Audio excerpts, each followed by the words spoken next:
నమస్తే మిత్రులారా. ఈరోజు మీ ముందుకు ఒక చాలా అత్యంత ప్రధానమైనటువంటి విషయాన్ని మీ ముందు చర్చపెట్టదలుచుకున్నాను. ఈ నెల 16 తారీఖు నాడు అంటే జూన్ 16, 2025 నాడు ఆంధ్రప్రదేశ్ రాష్ట్రంలో జరిగినటువంటి చాలా పబ్లిక్‌గా జరిగినటువంటి ఒక కుల వివక్షతకు సంబంధించినటువంటి అంశాన్ని మీ ముందుకు తీసుకురాదలుచుకున్నాను. బహుశా మీరందరూ కూడా దానికి సంబంధించినటువంటి వార్తలు కూడా వివిధ వార్తాపత్రికలలో కొంతమేరకు అవి ప్రచురణ జరిగింది.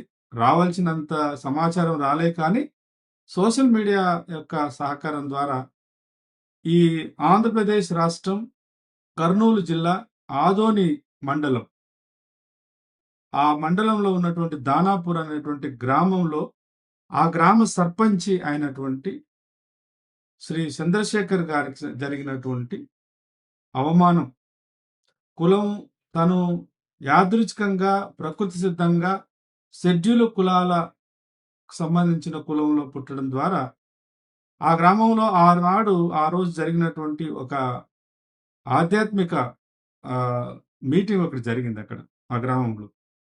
ఏమిటంటే ఆ గ్రామంలో ఆంజనేయ స్వామి దేవాలయం ఉంది. ఆ దేవాలయంలో ఒక మతపరమైనటువంటి కార్యక్రమం ఏదో జరిగినట్టుంది.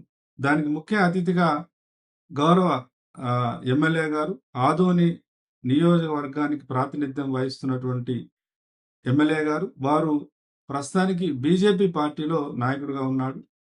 ఆయన డాక్టర్ పార్థసారథి గారు ఆ కార్యక్రమానికి ముఖ్య అతిథిగా వచ్చినట్టున్నారు.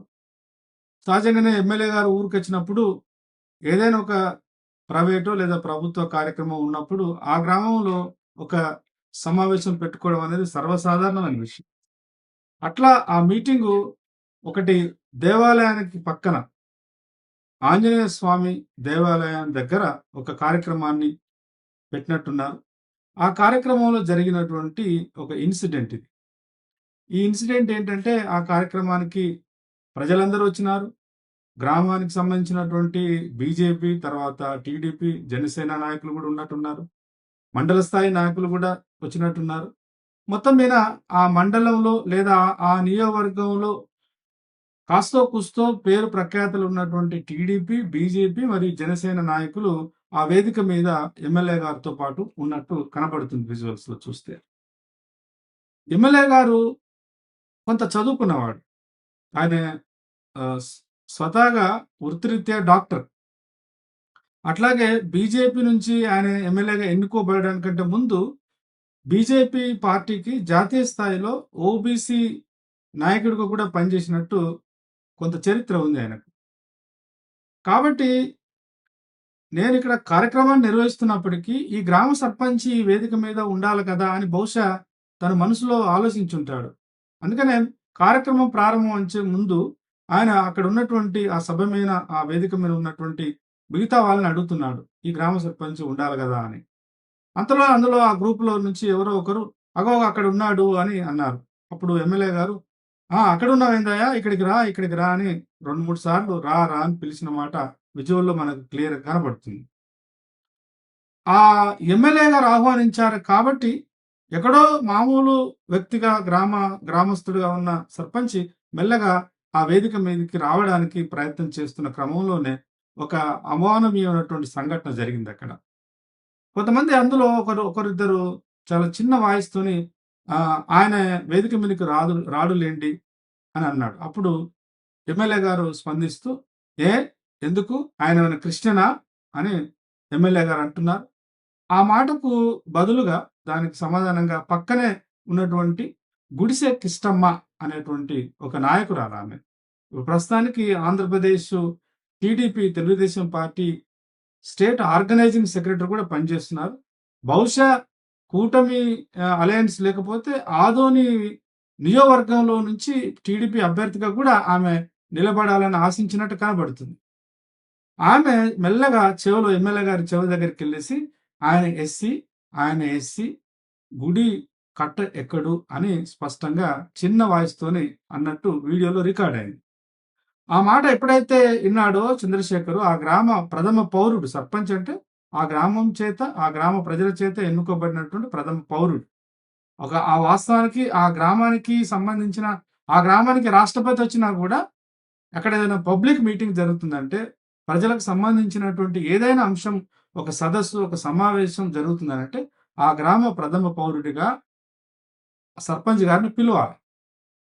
రాజ్యాంగం ఏం చెప్తుంది?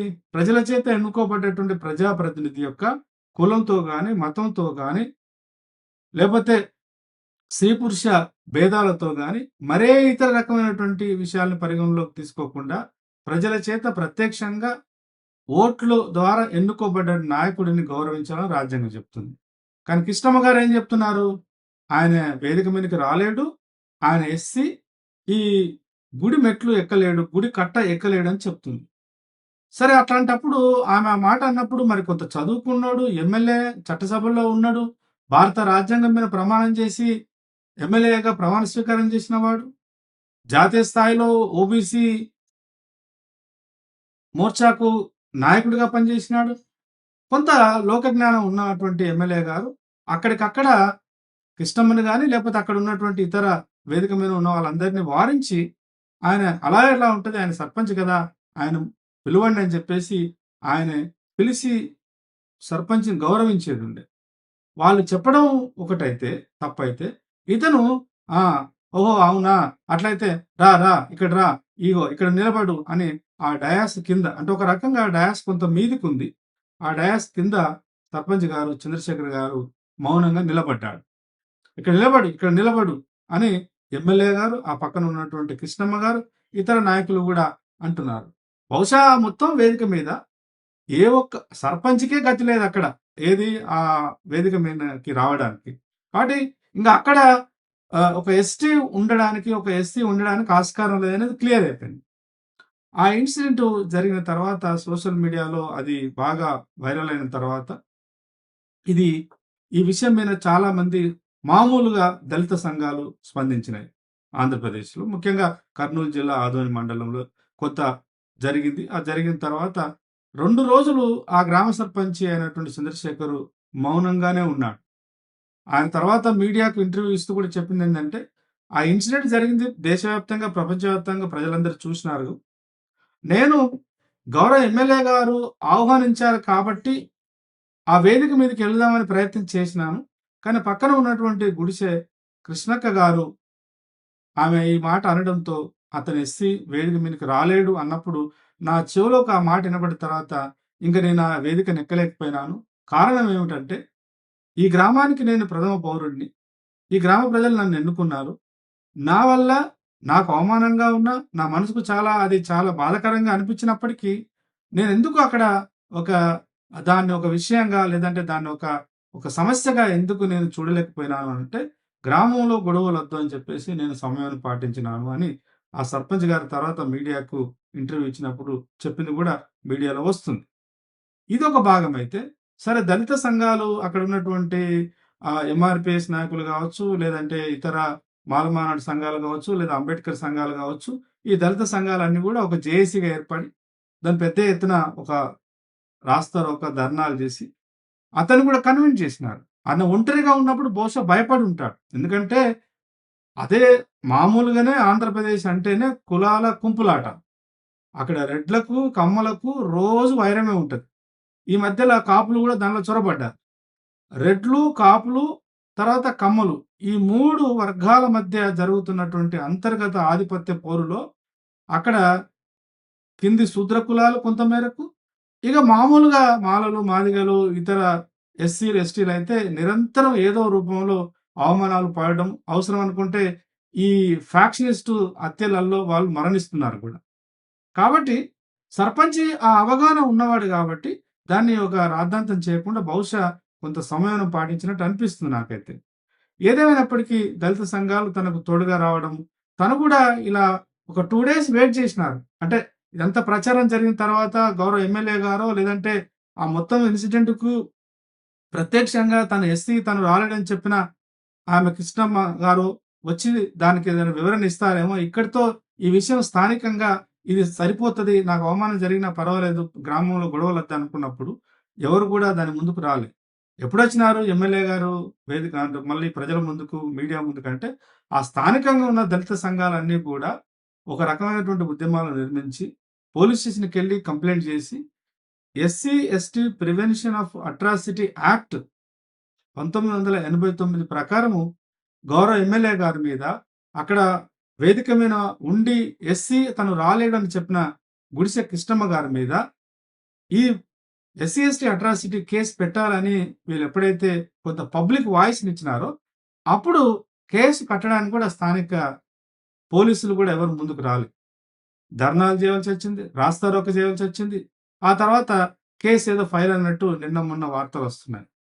ఆ తర్వాత ప్రజలందరి నుంచి ముఖ్యంగా దళితుల నుంచి ఇట్లా ఈ రకమైనటువంటి ఒత్తిడి వచ్చిన తర్వాత అప్పుడు ఎమ్మెల్యే గారే మళ్ళీ తనకు కొంత పరిచయం ఉన్న వాళ్ళని పిలుసుకొని కొంతమంది అంటే విజువల్స్‌లో చూసిన దాన్ని బట్టి చెప్తున్నాను. Subject to correction. నన్ను తప్పుగా అనుకోవద్దు. ఆ స్థానిక ఎంఆర్‌పీఎస్ నాయకులు ఆధ్వర్యంలో అతను మళ్ళీ మీడియాని అడ్రెస్ చేసినాడు. ఆ మీడియా చాలా లెంథీగా ఉంది. అతను దాని మొత్తం మీడియా సారాంశం ఏంటంటే, నా జీవితము తెరిచిన పుస్తకము. నా జీవితం తెరిచిన పుస్తకం. నేనే స్వయంగా ఒక అణగారిన సమాజం నుంచి వచ్చినాను. నేను వాల్మీకి బోయను. బోయ వాల్మీకి కులానికి సంబంధించిన వాడిని. నేను కష్టపడి చదువుకున్నాను. డాక్టర్‌నయినాను. ఇవాళ దేశవ్యాప్తంగా బీజేపీలో ఉండి ఒక ఓబీసీ మోర్చా నాయకుడిగా పనిచేసినాను. నాకు ఈ దేశంలో కులం అంటే ఏందో, కులం వల్ల జరిగే అవమానాలేందో తెలుసు. వాటన్నిటికి వ్యతిరేకంగా నా పరిధిలో నేను పనిచేస్తున్న వాడిని. నాకు జ్ఞానం వచ్చిన తర్వాత దళితులతోని, ఆదివాసులతోని, ఓబీసీలతోని అనేక స్థానికంగా, రాష్ట్ర వ్యాప్తంగా అనేక ఉద్యమాలు నిర్మించినటువంటి వాడిని. నాకై నేను ఒక దళిత సోదరుడిని ఎలా అవమానపరుస్తాను? పైపెచ్చు ఆ చంద్రశేఖరు సర్పంచ్‌గా ఎన్నుకోబడింది వైసీపీ పార్టీ నుంచి అయినప్పటికీ, ఇప్పుడు ప్రస్తుతానికి మా పార్టీలోనే ఉన్నాడు బీజేపీ పార్టీలో. కాబట్టి నేను అతనితో మాట్లాడినాను. అతను నేను చెప్పిన మాటలకు ఆయన కన్విన్స్ అయినాడు.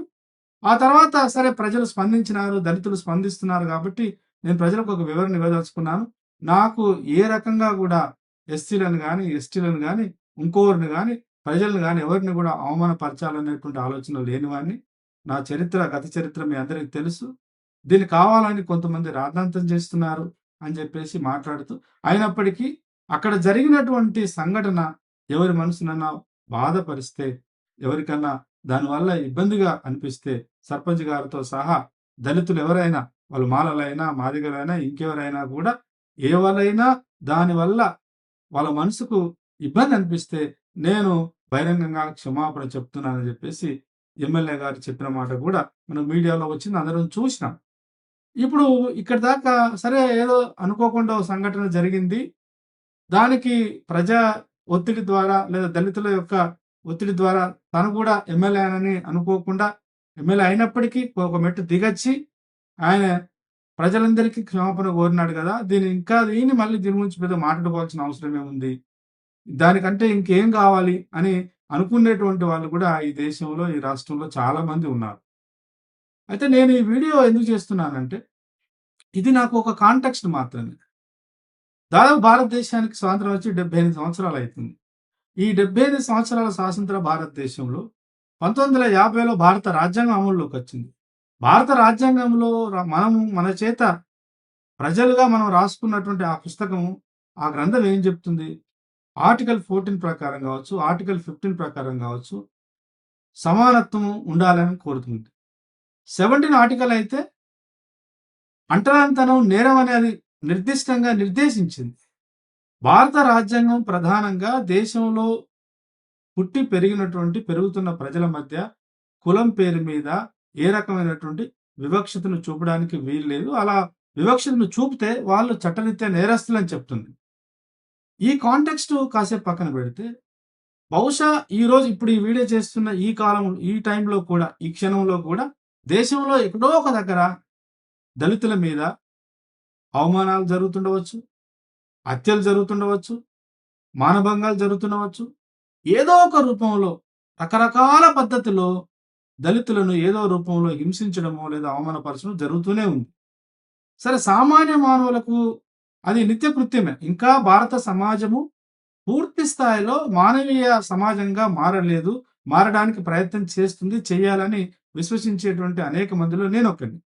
ఇక్కడ నా సబ్జెక్ట్ ఏంటంటే, సామాన్య వ్యక్తులకు ఆ అవమానాలు జరుగుతున్నాయి, జరగకూడదని చట్టం చెప్తుంది.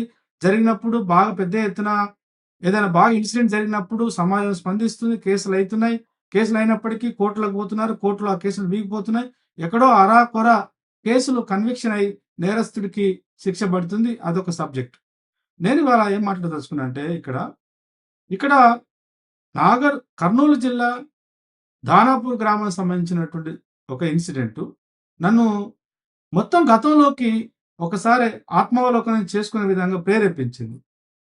సరే, గతం అంటే ఇప్పుడు ఈ 70 సంవత్సరాల చరిత్ర చెప్పను గానీ, గత 2, 3 సంవత్సరాలుగా ముఖ్యంగా బీజేపీ కేంద్రంలో అధికారం వచ్చిన తర్వాత, ఆ తర్వాత జరుగుతున్నటువంటి ప్రధానమైనటువంటి ఇన్సిడెంట్స్ కూడా ఈ సందర్భంగా ప్రస్తావించదలుచుకున్నాను.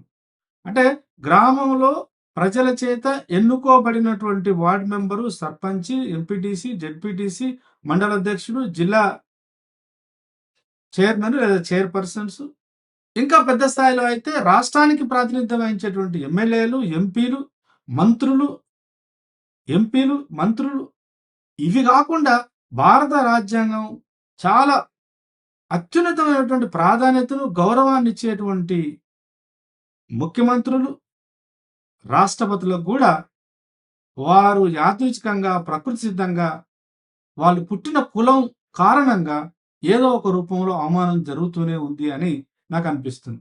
నాకు అనిపించడం కాదు, వాస్తవానికి ఎంత పబ్లిక్ మీడియాలో వచ్చింది. ఉదాహరణకు మొన్నటికి మొన్న మార్చి 12, 2024 తారీఖు నాడు తెలంగాణ రాష్ట్రంలో కాంగ్రెస్ పార్టీ అధికారంలోకి వచ్చిన తర్వాత, కాంగ్రెస్ పార్టీలో ఒక ప్రధాన మంత్రి, ఆర్థిక శాఖ మంత్రి, ముఖ్యమంత్రి తర్వాత రెండవ ముఖ్యమంత్రి, ఉప ముఖ్యమంత్రిగా ఉన్న శ్రీ బట్టి విక్రమార్క గారు మన పక్కనే ఉన్నటువంటి హైదరాబాద్ కూతవేటు దూరంలో ఉన్నటువంటి ఈ యాదాద్రి టెంపుల్లో ఒక కార్యక్రమం జరిగితే, అప్పుడు ఆ జిల్లాకు సంబంధించిన 2 మంత్రులు, ఉత్తమ్ కుమార్ రెడ్డి గారు ఉన్నారు, ఆ తర్వాత ఇంకో మంత్రి వెంకటరెడ్డి గారు ఉన్నారు, దేవాదాయ శాఖ మంత్రివర్యులు కొండా సురేఖ గారు ఉన్నారు, అందరూ ఉన్నారు అక్కడ. అందులో భాగంగా ఉప ముఖ్యమంత్రి కూడా ఉన్నాడు ఆ సమావేశంలో. కానీ స్పష్టంగా మీడియాలో వచ్చింది, ప్రింట్ మీడియాలో వచ్చింది, ఎలక్ట్రిక్ మీడియాలో వచ్చింది, బట్టి విక్రమార్క గారు చేసినటువంటి పాపం ఏంటంటే, అతను దళితుడుగా షెడ్యూల్ కులంలో పుట్టడమే. ఆడ ఉన్నటువంటి అందరి మంత్రుల కంటే వెల్ ఎడ్యుకేటెడ్ ఆయన.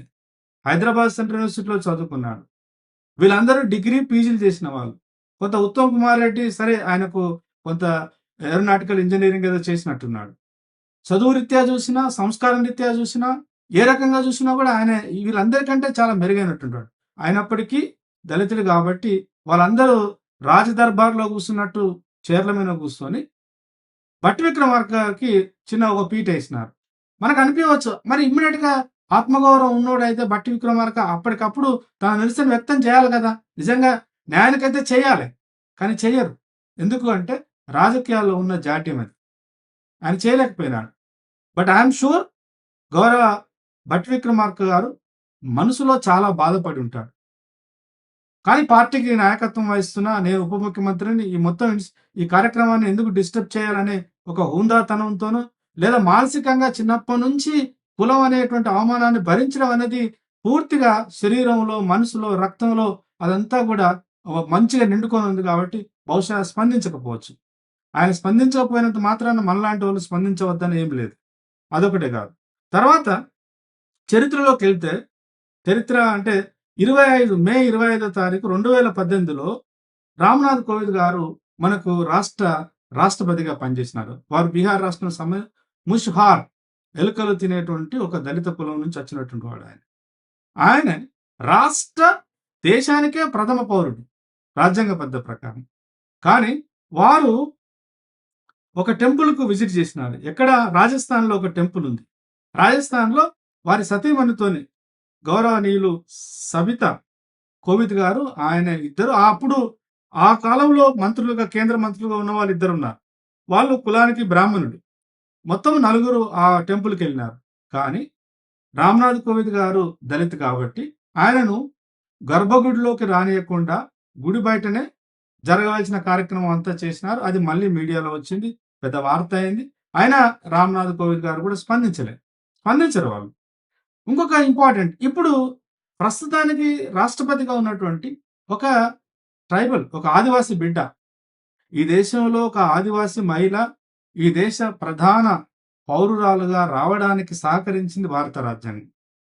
భారత రాజ్యాంగమేమో అణగారిన సామాజిక వర్గాల నుంచి ప్రజాప్రతినిధులుగా, అధికారులుగా, దేశానికి పాలకులుగా రావాలని రాజ్యాంగం ఘోషిస్తుంటే, ఆ రాజ్యాంగం ఇచ్చినటువంటి అవకాశాన్ని అనివార్యంగా అనుసరించాలి కాబట్టి అగ్రకులాల చేతుల్లో ఉన్న పార్టీల వాళ్ళు వీళ్ళని నామినేట్ చేస్తున్నారు.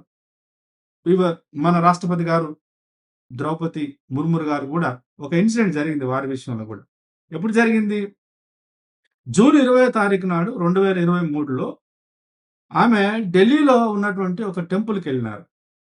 ఆ టెంపుల్‌కెళ్తే ఈమె వాస్తవానికి కొంత అంటే మనకు తెలవాలి కాబట్టి చెప్తున్నా.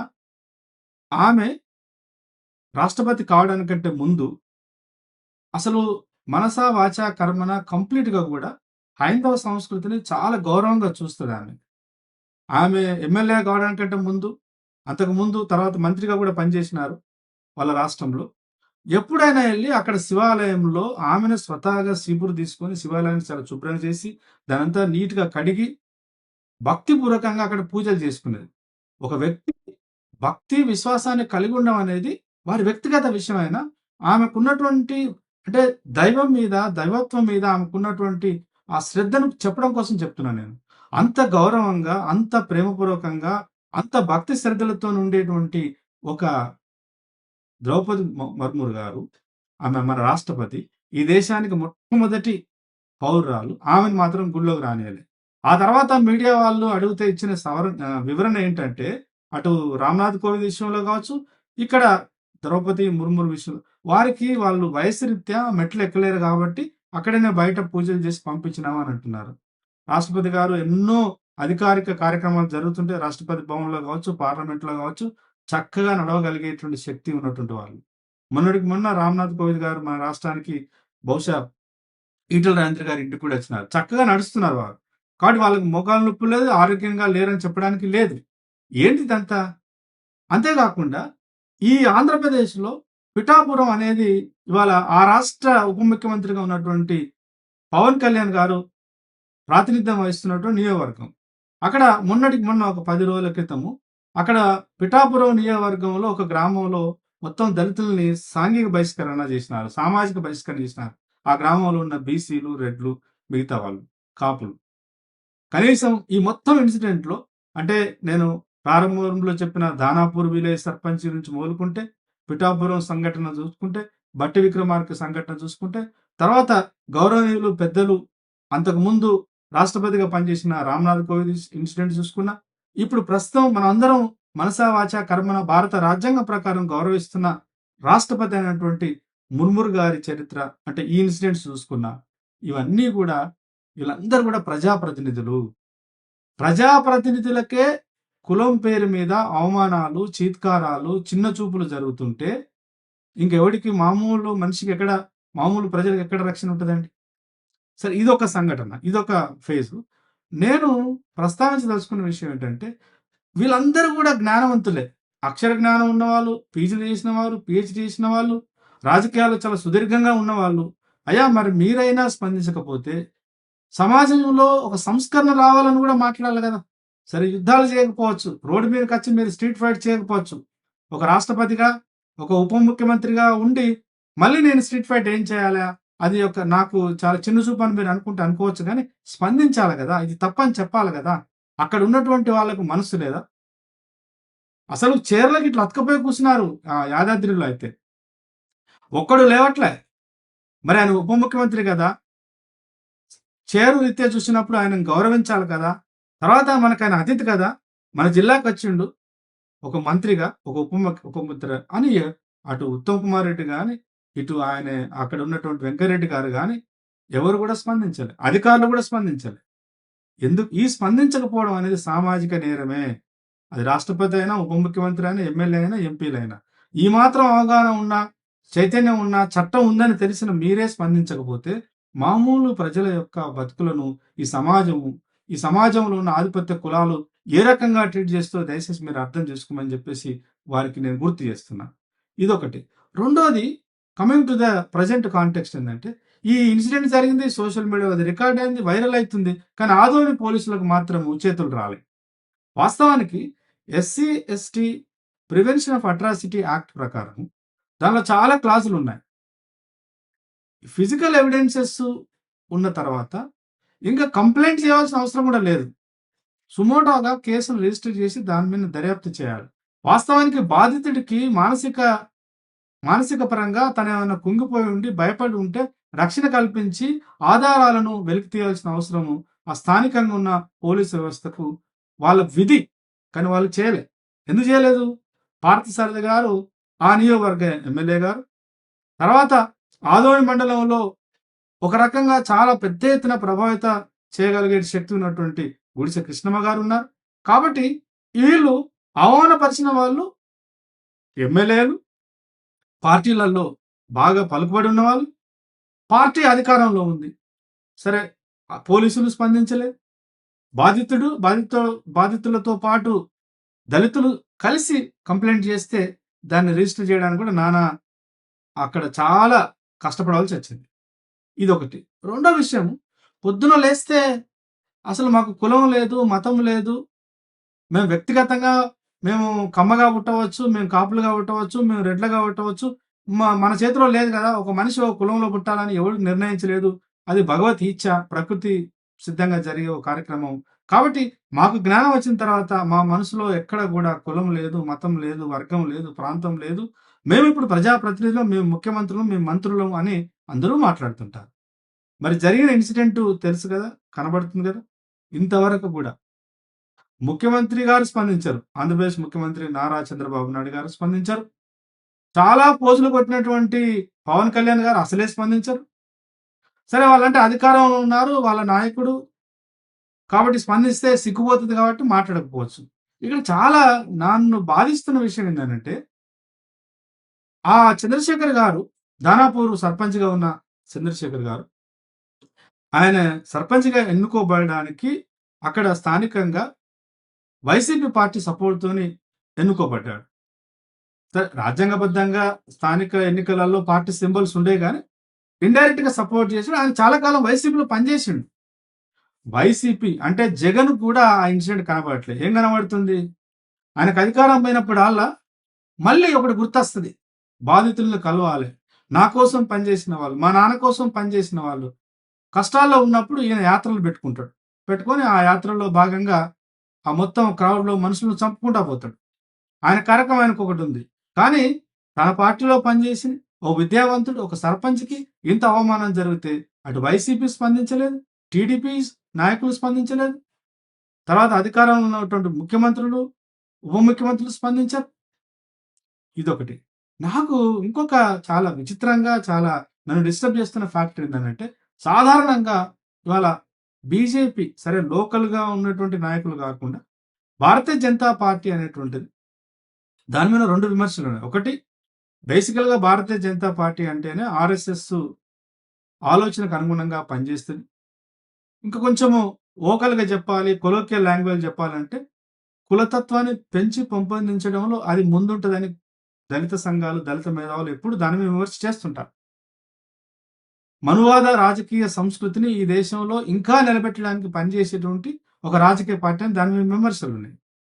ఆ విమర్శలు వచ్చినప్పుడల్లా కొంత ఉన్నత స్థాయిలో ఉన్నటువంటి బీజేపీ నాయకులు ఏమంటారంటే, వాస్తవానికి మాకు అది లేదు. ఈ సమాజాన్ని, ఈ భారత సమాజాన్ని సమూలంగా సంస్కరించి, భారతదేశంలో పుట్టి పెరుగుతున్నటువంటి ప్రజలందరినీ ఒకే జాతిగా, ఒకే ప్రజలుగా, భారతీయులుగా చూడాలనేదే మా యొక్క పని. మేము నిరంతరం దాదాపు ఒక 100 సంవత్సరాలుగా మేము పనిచేస్తున్నామని చెప్తారు.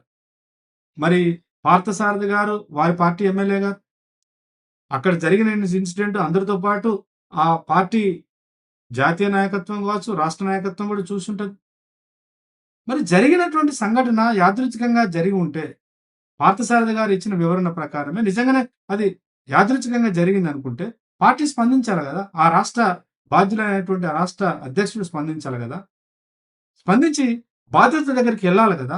చంద్రశేఖర్ దగ్గరికెళ్ళాలి. ఎందుకంటే ఆయన ఇప్పుడు అధికారికంగా ఆయన బీజేపీ పార్టీలో ఉన్నాడు. వాళ్ళు పోలేదు. అంటే పైన ఉన్న ముఖ్యమంత్రి గారు స్పందించారు. ఉప ముఖ్యమంత్రి స్పందించలేదు. తర్వాత అక్కడ ఉన్నటువంటి పంచాయతీరాజ్ మినిస్టర్ స్పందించలేదు. ఎందుకంటున్నానంటే ఆయన సర్పంచ్. పంచాయతీరాజ్ వ్యవస్థలో భాగం ఆయన. ఎవరు స్పందించలేదు. కానీ మొత్తం మీద ఎమ్మెల్యే గారు స్పందించినారు. అంటే వీళ్ళు ఎందుకు స్పందించట్లేదు అనేది చాలా స్పష్టమే గదా! ఎందుకు స్పందించరంటే నేనిప్పుడు ప్రస్తావించిన అందరూ కూడా వాళ్ళు యాదృచ్ఛికంగా కులాలకు, కులాల నుంచి వచ్చిన వాళ్ళు. కాబట్టి వాళ్ళు మాట్లాడితే వాళ్ళ యొక్క కులం యొక్క పెత్తనం పోతదని వాళ్ళకి మనసులో ఉండుంటది బహుశా. నేనేమిటి ముఖ్యమంత్రిని అయ్యుండి, నేనేమిటి ఉప ముఖ్యమంత్రి అయ్యుండి, ఈ చిన్న సంఘటన మీద స్పందించాలా? నాకు పెద్ద రాజకీయాలున్నాయి గదా! అసలు నాకు తెలిసి నాకున్న అవగాహన మేరకు గౌరవ ఇప్పుడు ఆంధ్రప్రదేశ్ ముఖ్యమంత్రి గారు నారా చంద్రబాబు నాయుడు గారు 1980 నుంచి రాజకీయాల్లోకొచ్చినాడాయన. అంతకంటే ముందు కూడా ఎన్ఎస్ఏలో పనిచేసినాడు. సుదీర్ఘమైన రాజకీయ చరిత్ర ఉంది. కానీ ఇప్పుడు సడెన్‌గా ఆయనకు మొట్టమొదటిసారిగా నిన్ననే ఆయనకు యోగా ఇంపార్టెన్స్ తెలిసొచ్చింది. దానికి దాదాపు 300,00,00,000 పెట్టి పెద్ద ప్రయోగం చేసినాడక్కడ. మొత్తం గిన్నిస్ బుక్ రికార్డ్ తీసుకున్నాడు. ఆ పనిలో ఆయన బిజీ ఉన్నాడు. ఇంకా మనవడు పవన్ కళ్యాణ్ అయితే ఆయన జనసేన పార్టీ పెట్టినప్పుడు అసలు బయట పాశ్చాత్య దేశాలలో విప్లవాల గురించి మాట్లాడిన మావో గూడా పనికిరాడు. లేపోతే చెగువీరా గూడా పనికిరాడు. ఫిడెల్ కాస్ట్రో గూడా పనికిరాడు. అంత పోజులిచ్చినాడాయన. ఇప్పుడు సడెన్‌గా అదంతా పక్కన బోయేసి సనాతన ధర్మాన్ని కాపాడాలి అని అంటున్నాడు. మరి సనాతన ధర్మం అంటే ఏందో ఇప్పటికీ ఆయన ఒక మేధావిగా, ఒక రాజకీయ నాయకుడిగా ఎన్నడూ ప్రజలకు అర్థమయ్యే విధంగా ఒకనాడు ఒక మాట మాట్లాడినట్టయితే నేనెక్కడ ఇనలే. వాళ్ళు ఆ పనిలో బిజీ ఉన్నారు. కాబట్టి ఇన్ని పార్టీలు ఉన్నాయి. ఇన్ని పార్టీలు ఏది కూడా స్పందించలేదు. కాబట్టి ఈ దేశంలో కులం ఇంకా భద్రంగానే ఉంది అనేది ఈ ఇన్సిడెంట్ తెలిసి తెలుస్తుంది. భట్టి విక్రమార్క విషయంలో కూడా ముఖ్యమంత్రి గారేం స్పందించలేదు. ముర్ముర్ గారి విషయంలో గాని, తర్వాత రామ్‌నాథ్ కోవింద్ విషయంలో గాని, పార్టీ అధినాయకుడైనటువంటి ప్రధానమంత్రి ఏమి స్పందించలేదు. స్పందించరు వాళ్ళు. ఎందుకు స్పందించరంటే వాస్తవానికి వాస్తవాన్ని మాట్లాడడానికి వాళ్ళకి మనసు రాదు. ఎందుకు రాదంటే వీళ్ళు మామూలు ప్రజలు గదా! వీళ్ళకి ఎన్ని అవమానాలు జరిగినా, వీళ్ళ మీద ఎన్ని అఘాయిత్యాలు చేసినా, వీళ్ళ మీద ఎన్ని దాడులు చేసినా, వీళ్ళనెంత చంపి ఏమి చేసినా గూడా పెద్దగా అది 2, 3 రోజుల సమస్య. ఇటు నాలాగా ఎవడన్నా మాట్లాడతాడు. అది సమస్య అక్కడితో అది సమస్య పోతదని అనుకుంటారు. ఆ తర్వాత విచిత్రంగా ఇంకొకటి ఇక్కడ ప్రస్తావించదలుచుకున్నాను. అంటే ఇది బీజేపీ ఎమ్మెల్యే గారి సంబంధించిన విషయం గాబట్టి. నాకు తెలిసి బీజేపీ పార్టీ ఒక రాజకీయ పార్టీగా పనిచేసిన, బీజేపీ పార్టీని ఒక నిరంతరము ఆహ్, నియంత్రించడం అనలేం గానీ, దాన్ని పర్యవేక్షించేటువంటి ఒక యంత్రాంగం ఉంటది ఆర్ఎస్ఎస్‌లో. మరి ఆర్ఎస్ఎస్‌లో అందరూ ఈ ఆధిపత్య భావజాలంతోనే ఉన్నారంటే, నేను లేరనే చెప్పగలుగుతా. కొంతమంది చాలా సమాజం పట్ల చాలా బాధ్యతాయుతంగా, చాలా ప్రేమపూర్వకంగా, వాళ్ళకిష్టమైన సిద్ధాంతం, వాళ్ళు నమ్మిన సిద్ధాంతంలో చాలా మేరకు సమాజ హితం కోసం పనిచేస్తున్న వాళ్ళు గూడా ఉన్నారు. కనీసం గట్లాంటి వాళ్ళన్నా మరి ఈ సంఘటన ఖండించినట్టు నేనెక్కడ ఇనలేదు. ఇప్పుడు సామాజిక సమరసత అనేది ఆర్ఎస్ఎస్‌లో ఒక వింగు. అది దేశంలో ఉన్నటువంటి కులం ద్వారా వస్తున్నటువంటి అనేక వివక్షతల మీద, లేపోతే కులం ద్వారా జరుగుతున్నటువంటి అనేక ఇబ్బందుల మీద వాళ్ళు వాళ్ళకు తెలిసిన, వాళ్ళు నమ్మిన ఒక ఫ్రేమ్‌వర్క్‌లో పనిచేస్తుంటారు. మరి ఇక్కడ జరిగిన ఇన్సిడెంట్ మీద ఆంధ్రప్రదేశ్ గాని, తెలంగాణ గాని లేదా జాతీయ స్థాయిలో ఈ సామాజిక సమరసతకు నాయకత్వం వహిస్తున్న పెద్దలు ఎవరు కూడా దీని మీద స్పందించట్లేదు. అంటే ఎందుకు స్పందించలేదు అనేది ఇవాళ మనమందరం ఆలోచించాలి. రెండోది ప్రధానంగా నాకు ఈ మధ్య ఈ 1 వీక్‌లో జరిగినటువంటి అక్కడ కర్నూల్‌లో, తర్వాత ఆదోనిలో జరుగుతున్న ఇన్సిడెంట్ బట్టి చూస్తే దళితుల నుంచి కూడా కొంత మరి అది అక్కడ స్థానికంగా ఎమ్మెల్యే గారితోని లేదా ఆ కూటమితోని ఏదైనా లోపకారి ఒప్పందం ఉందో ఏమో గాని అక్కడ ఆయన ఎవరు పార్థసారథి గారు ఎమ్మెల్యే గారు ప్రెస్‌ని అడ్రెస్ చేస్తున్నప్పుడు అక్కడ కొంతమంది దళిత నాయకుల పేరు మీద కొంతమంది ఉన్నారక్కడ. మరి దాంట్లో కొంతమంది ఎంఆర్‌పీఎస్‌కు సంబంధించిన వాళ్ళుగా ఎక్కువ మంది ఉన్నట్టు కనబడుతుంది. అసలు బాధితుడి వైపు ఉండి బాధితుడికి స్వాంతన సమకూర్చి, బాధితుడికి ధైర్యాన్నిచ్చి, ఆ చంద్రశేఖర్‌తోని నిలబడి, చట్టబద్ధంగా జరగాల్సినటువంటి ప్రాయశ్చిత్తం జరిగే విధంగా కేసు రిజిస్టర్ అయ్యి అతన్ని అరెస్ట్ చేయడమా, లేదంటే ఎవరైతే నిందితులున్నారో వాళ్లకు చట్టబద్ధంగా శిక్ష పడే విధంగా మీరు పోరాటాలు నిర్మిస్తారా? మీరు స్పందిస్తారా?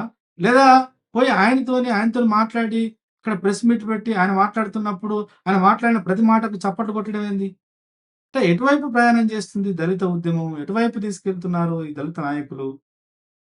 ఇది చాలా బాధాకరమైన విషయం.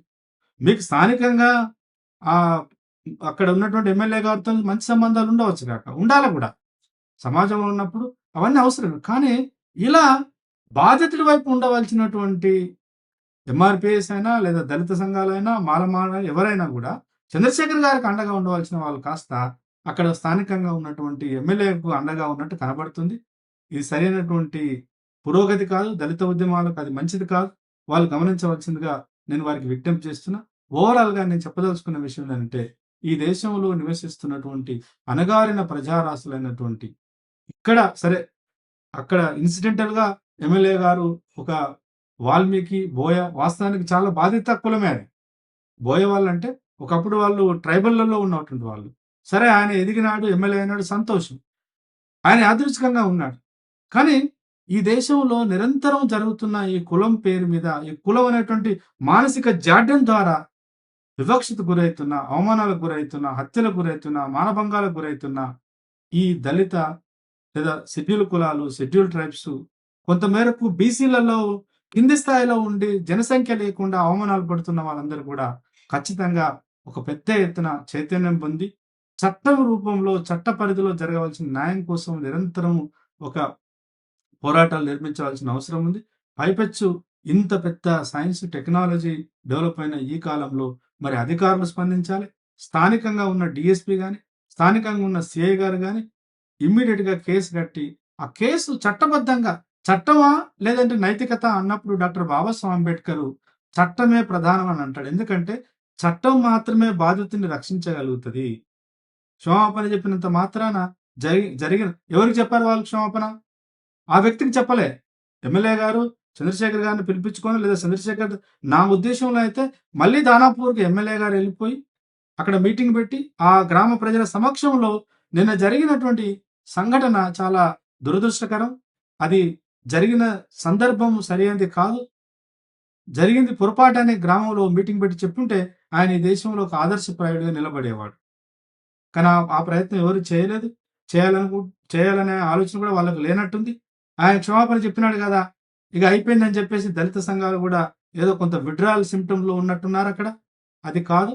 కాబట్టి చంద్రశేఖరు అక్కడ ఆయనకు సమాజం అండగా నిలబడాలి. బుద్ధిజీవులు అండగా నిలబడాలి. ప్రజాస్వామికవాదులు అండగా నిలబడాలి.